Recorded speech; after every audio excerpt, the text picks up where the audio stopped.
Hi there, welcome to Resume 101. I'm LeeAnn and I'm an employment and training counselor for Finger Lakes Works in Canandaigua, New York. I'm going to go over exactly what a resume is, why you need a resume, types of resumes, and some tips for writing a good resume. The real purpose of a resume is to get you a job interview and to tell an employer that you have the ability to meet their needs. A resume is very different than a job application. A resume is all about you and your talent and your skills. Employers can also use resumes as a way to screen out applicants that they feel are not a great fit. It'll help them to cut down on the time and expense of conducting interviews. I get asked all the time, do I really need a resume? I plan to fill out a job application. And my answer is always yes. Why not go above and beyond? Do something that other job seekers may not do. The objective is to impress an employer. Have you ever heard an employer say, I'll hire you, you did the minimum of what I asked you to do? No, of course not. Plus, it's a way to really showcase your skills and accomplishments that may not otherwise stand out on a job application. You will help your future employer to connect the dots. What skills do you have that match what they're looking for? And it can show them that you're the best choice for the job and you have more qualifications than the other applicants. There is no perfect resume. Different people have different styles and preferences and different opinions on what is needed to be emphasized or minimized. Resumes keep you organized, making it easier to discuss your assets. A general rule is if your resume is getting you interviews, it is working. If you're not getting called for interviews, consider changing your resume. If you are getting interviews but not getting job offers, consider attending an interviewing workshop. Be sure to tailor your resume. Find out what is required for the position that you're applying for, and if you have that skill, put it on your resume. My advice is to print off the job posting and highlight all the things that you know how to do. Make sure that those highlighted items make it onto your resume. Think about what else makes you a good candidate for the target job. Doing this kind of thinking before an interview is very helpful because you've already figured out how you will fit in and what you have to offer. Make a list of all the skills and think of several accomplishments that you have. Think of all your past employment and all of your education and training. The first step is to choose your resume format that best fits your situation. There's no right or wrong answer here. It's whatever showcases your skills and abilities in the best way. The first type is a master resume. This is not a resume that you would give out to an employer, but rather a place for you to store all of your information. All of your experience, both work and non-work related. You'll want to keep track of exact dates, addresses, phone numbers, salary, community activities that you're involved with, any honors and awards. This has no length limitation. You will not be sending this out. The chronological resume is a good format if you're staying in the same field and you have an unbroken work history. This type is most preferred by employers because it is set up most like an employment application. Perfect for individuals staying in the same field with strong work experience. Chronological means your jobs are arranged in order by dates, the most recent first. An emphasis is placed on job titles and employment history. This format is the easiest to follow, but allows for gaps in your work history to stand out. The functional resume could be used if you are making a career change, if you don't have a continuous record of paid employment, or if you are new to the workforce. It will help to hide gaps in employment. This format focuses on your skills and experience. Employers generally do not prefer this type of resume. It will not clearly show to them your work history. because there is little to no emphasis on work history and oftentimes will not include dates. A combination resume combines the best features of the chronological format and the functional format.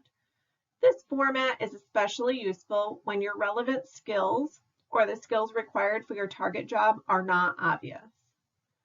This type of resume format will work for just about every type of job seeker, from someone with limited work history or someone who is returning to the workforce due to having a gap, or the career changer, or someone who has held a wide variety of jobs. For example, if you developed a skill through a volunteer experience that would make you qualify for the target job, those skills would not be represented when using the chronological format, but they would be made obvious in a functional or combination format. Things to consider when choosing your resume format. Do you have gaps in your employment? Are you switching careers? Is it clear by your past employment how you will easily transition into the job you are applying to? Have your duties been the same in multiple positions? And what industry are you applying to? If you are still confused, if you can't figure out which format is best for you, I would suggest starting out with a combination format. That will keep you focused on the skills relevant for your target job. You can always reorganize your information into another format that better suits you. No matter what format you choose, an effective resume is tailored so that it addresses the business-specific needs and how you'll meet those needs. These side-by-side resumes are the same person. Can you tell by their resume on the left what type of employment Beverly is seeking? The most common answer I have heard is that she is seeking a job as a cook. That is not accurate. Beverly is a recent graduate from phlebotomy training.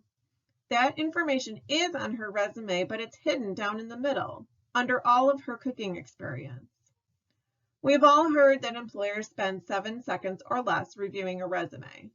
So employers would jump to the conclusion that she's not qualified. The resume on the right displays Beverly in a very different way. She has done a really good job showing exactly how she is qualified to be a phlebotomist. It lists all of her qualifications and experience. She is showing her future employer that she has exactly what it takes to do this job. Hopefully you can see why it is so important to help an employer to connect the dots. You're not there in front of them to answer questions about your skills and abilities or how you will fit in. No matter what type of resume you choose, you will need to gather specific information. Employers are looking for key information when comparing resumes of prospective job applicants. They need to be able to identify quickly and easily if the applicant has the right stuff. The first section of your resume should include information on how the employer can contact you. Be sure that your contact information is up to date and you have a professional email address and voicemail greeting. Make sure your voicemail box will accept messages and check your email and voicemail often. This is a summary of how you are qualified for the job. If you have a significant accomplishment, this section allows the job seeker to accentuate specific information that may not stand out in the job description. Do not format this section in complete sentences. Summary of relevant skills. Relevant is the key word here. Sometimes less is more. Sometimes what you leave out adds emphasis to what is written. Consider skills gained through life experiences. You can also provide examples of how challenges and problems were solved on previous jobs. Include the businesses you worked for, the dates of employment, the position you held, and a bulleted list of major responsibilities, accomplishments, and achievements, and list all of your skills. Most employers admit that one of the most important pieces they review on a resume is the job seeker's employment history. Most employers will not consider an applicant who does not list recent employment history with dates. It is generally not necessary for a job seeker to go back more than 10 to 15 years in their employment on their resume. Listing experience beyond 10 to 15 years is usually not relevant, and it does not necessarily give a job seeker an advantage over others. Listing jobs beyond 10 to 15 years can be a giveaway on an employer's age. And lastly, be consistent with your formatting. When creating resume statements, start each statement or bullet point with what you did using action verbs and focusing on your accomplishments. Avoid I statements or I was responsible for. If you can quantify any items on your resume, I would highly suggest doing so. Examples would include how many words you can type per minute, how many customers that you were able to serve, or how much money that you were able to save.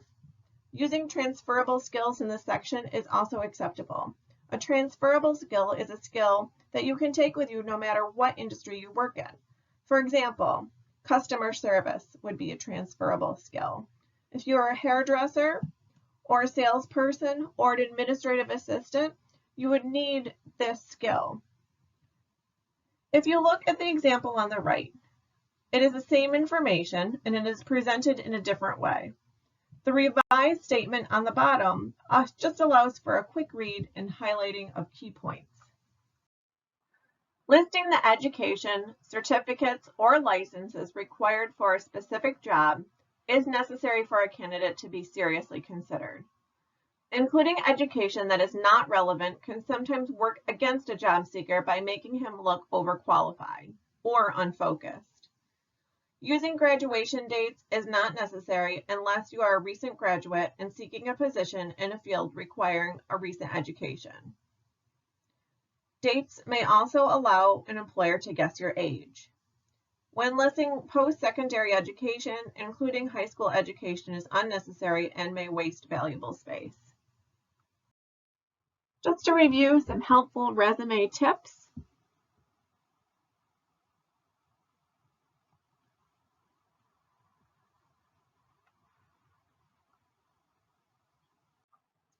If you would like to speak to an employment counselor, see some samples, or even to have someone proofread your resume before sending it out, give us a call or send us an email.